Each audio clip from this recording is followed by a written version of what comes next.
السلام علیکم ورحمۃ اللہ وبرکاتہ۔ بسم اللہ والصلاة والسلام علی رسولہ الکریم، اما بعد فاعوذ باللہ من الشیطان الرجیم، بسم اللہ الرحمن الرحیم۔ پچھلے کچھ سبقوں سے ہم سورہ بقرہ کی کچھ آیات ہم نے پڑھی ہیں اور اس کا ترجمہ کرنے کی کوشش کر رہے تھے۔ تو ہم نے جو آخری آیت پڑھی تھی اس میں یہ تھا وَمِمَّا رَزَقْنَاهُمْ يُنْفِقُونَ، کہ جو کچھ ہم نے ان کو دیا ہے اس میں سے وہ خرچ کرتے ہیں۔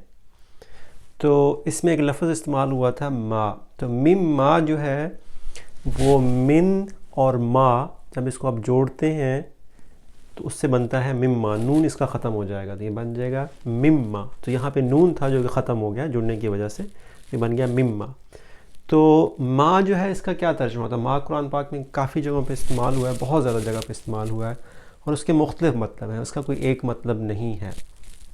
ماں کی جو عربی زبان کے اندر 6 مختلف قسمیں ہوتی ہیں، ان کو نام یاد رکھنے کی ضرورت نہیں ہے، آپ کو بس یہ سمجھنے کی ضرورت ہے کہ ماں کا مختلف قسم کا ترجمہ ہوتا ہے۔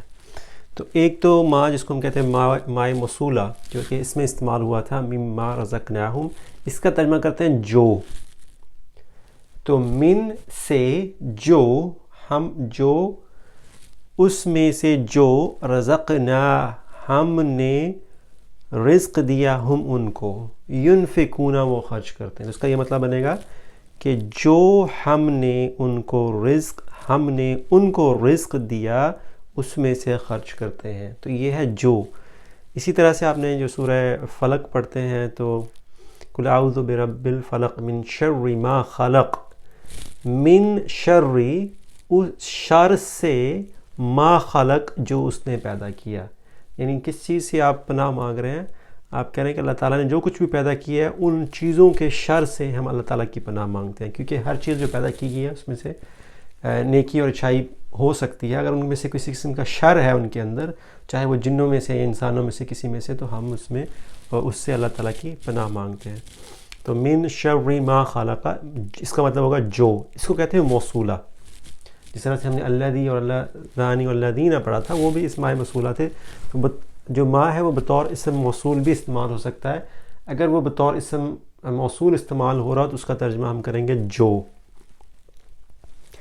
دوسرا جو ما ہے اس کو مائے نفی کہتے ہیں، اس کا ترجمہ کریں گے نہیں۔ جیسے اللہ تعالیٰ نے قرآن پاک میں کہا ما ودعک ربک وما قلی، ما ودعک، تو ودع کا مطلب ہوتا ہے چھوڑنا، ودعک چھوڑا، تمہیں، ما ودعک تمہیں نہیں چھوڑا۔ تو نبی اکرم صلی اللہ علیہ وآلہ وسلم تک کچھ عرصہ تک جو ہے وہ جو وحی جو ہے اس کا یا قرآن پاک کا نازل ہونا تھوڑی دیر کے لیے رک گیا تھا، تو نبی صلی اللہ علیہ وسلم پریشان ہو گئے تھے کہ اس کا کیا مطلب ہے۔ تو اللہ تعالیٰ نے پھر یہ اس صورت کے اندر بتایا کہ ما ودعک ربک وما قلی، کہ اللہ تعالیٰ نے آپ کو چھوڑا نہیں ہے۔ یہاں پہ اس کا ترجمہ ہوگا نہیں۔ تو ما ودعک، اس نے آپ کو نہیں چھوڑا۔ ایک مشہور آپ نے وہ جو قرآن پاک کے اندر ایک حضرت موسیٰ علیہ السلام کا جو قصہ ہے، جب وہ کوہ طور پہ جاتے ہیں اور وہاں پہ ان کو نبوت بھی ملتی ہے، تو وہاں پہ اللہ تعالیٰ نے ان کے ساتھ جو کلام کیا تھا تو اس میں سے ایک سوال پوچھا تھا کہ اے موسیٰ تمہارے دائیں ہاتھ میں کیا ہے؟ اس کے لیے جو لفظ استعمال ہوا تھا وہ بھی ماں ہے۔ تو ما تلک بیمینک یا موسیٰ، یا موسیٰ، اے موسیٰ، ما کیا ہے، تلکا یہ، بیمینکا تمہارے دائیں ہاتھ، یمینکا تمہارے دائیں ہاتھ میں یہ کیا ہے؟ تو یہاں پہ جو ما استعمال ہوا ہے وہ مائے سوالیہ کہلاتا ہے، اس کا ترجمہ کرتے ہوئے کیا کہتے ہیں؟ کیا۔ تو کیا ہے تمہارے دائیں ہاتھ میں یہ کیا ہے اے موسیٰ؟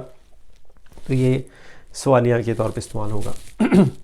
اس کے بعد کچھ مشکل الفاظ ہیں جیسے مصدریہ ظرفیہ اور مصدریہ غیر ظرفیہ، ان کو یاد کرنے کی آپ کو ضرورت نہیں ہے، لیکن ظرف وہ چیز ہوتا ہے جو زمانے کو یا جگہ کو ظاہر کرتا ہے۔ تو جیسے یہاں پہ آپ دیکھیں ما دمت حیا، دمت حیا، رہنے، میرے رہنے تک، حیا زندہ، تو میرے زندہ رہنے تک۔ تو ما یہاں پہ بطور مصدریہ ظرفیہ ہوا ہے، یعنی کب تک؟ میرا زندہ رہنے تک، ما دمت حیا، جب تک میں زندہ رہتا ہوں۔ تو اس کا ترجمہ کرتے ہوئے کہتے ہیں تک، ٹھیک ہے، میرے زندہ رہنے تک۔ اس کے بعد جو ہے ایک غیر ظرفیہ ہے جس میں کوئی قید کی یا زمانے کی قید یا اس کی جگہ کی قید نہیں ہوتی، تو ودو وہ چاہتے ہیں ما عنتم کہ تمہیں تکلیف پہنچے، تو اس کا ترجمہ کہتے ہیں کہ ودو وہ چاہتے ہیں ما عنتم کہ تمہیں تکلیف پہنچے۔ اسی طرح سے کچھ اور ہوتے ہیں، آپ نے انا کا لفظ میں نے آپ کو نہیں پڑھا لیکن آپ کو پتہ ہے انا جو ہے، انا کیا کرتا ہے، انا جو اسم ہوتا ہے اس کو اس میں تبدیل کر دیتا ہے، اس کے اعراب چینج کر دیتا ہے۔ یعنی اعراب چینج کرنے کا مطلب یہ ہے کہ اگر کوئی معرفہ ہے تو اس کو اگر وہ حالت رفع میں ہے تو اس کو حالت نصب میں تبدیل کر دیتا ہے۔ تو ہم نے پڑھا تھا کہ آپ کہتے ہیں اللہ غفور، اللہ تعالیٰ غفور ہیں، تو جب آپ انا لگائیں گے اللہ کے اسم کے ساتھ، اسم جل جلالہ کے ساتھ انا لگائیں تو ان اللہ بن جائے گا، تو ان اللہ غفور رحیم ہوگا۔ تو اگر آپ نے انا کا یہ والا ختم کرنا ہو کہ انا آنے والے اسم پہ تبدیلی نہ لائے بلکہ وہ اسی طرح سے رہے کہ ان اللہ انا کے بعد جو حرف ہے وہ جو اسم ہے اس کی اعراب نہ تبدیل ہوں تو آپ ما لگا سکتے ہیں۔ تو انا ما کیا کرے گا، ما اپنے اوپر اس کا اثر لے لے گا انا کا، اور باقی فقرہ ویسے کا ویسا ہی رہ جائے گا۔ جیسے انما المؤمنون اخوۃ، بیسیکلی یہ فقرہ کیا تھا، یہ تھا مومنون اخوۃ، مومن بھائی بھائی ہیں۔ اگر آپ ساتھ انا لگاتے ہیں تو کیا بنے گا، ان المؤمنین اخوۃ، بے شک مومن بھائی بھائی ہیں۔ لیکن اگر آپ نے مومنین کو نہیں تبدیل کرنا چاہتے، آپ یہ چاہتے ہیں کہ یہ انا کے بعد مومنون ہی رہے، تو آپ کیا کر سکتے ہیں، انما لگا دیتے ہیں، انما المؤمنون اخوۃ۔ اسی طرح سے انما تنذر، بے شک آپ ڈراتے ہیں، من اتبع الذکر وخشی الرحمن بالغیب، یہ سورہ یاسین میں سے ایک آیت ہے، انما تنذر من اتبع الذکر وخشی الرحمن، بے شک آپ صرف اسی کو ڈراتے ہیں جو کہ اللہ تعالیٰ کے ڈر سے ڈرتا ہے، اور اللہ تعالیٰ نے ان کے لیے بہت زیادہ اجر رکھا ہوا ہے۔ تو آج کا جو لیکچر تھا اس میں ہم نے یہ دیکھا کہ ماں کے 6 مختلف ترجمے ہوتے ہیں۔ ماں کا ترجمہ ہم جو کے حساب سے بھی کرتے ہیں، نہیں کے حساب سے بھی کرتے ہیں، کیا کے حساب سے بھی کرتے ہیں، تک کے حساب سے بھی کرتے ہیں، کہ کے حساب سے بھی کرتے ہیں، اور اس کا بعض اوقات کوئی ترجمہ بھی نہیں ہوتا۔ تو انا کے ساتھ جب ماں لگا ہوگا تو اس کو ماں کافیہ کہتے ہیں، اور اس کا کوئی ترجمہ نہیں ہوتا بلکہ آپ انا کا صرف ترجمہ کرتے ہیں، انمل۔ لیکن اس ماں کی وجہ سے جو انا کا اسم تھا وہ اس کے اعراب تبدیل نہیں ہوں گے، وہ اس میں تبدیل نہیں ہوگا، کیا کہتے ہیں، نصب میں نہیں جائے گا بلکہ وہ رفع ہی رہے گا۔ یہ ماں کا فائدہ ہوتا ہے۔ جزاکم اللہ خیر۔ السلام علیکم ورحمۃ اللہ وبرکاتہ۔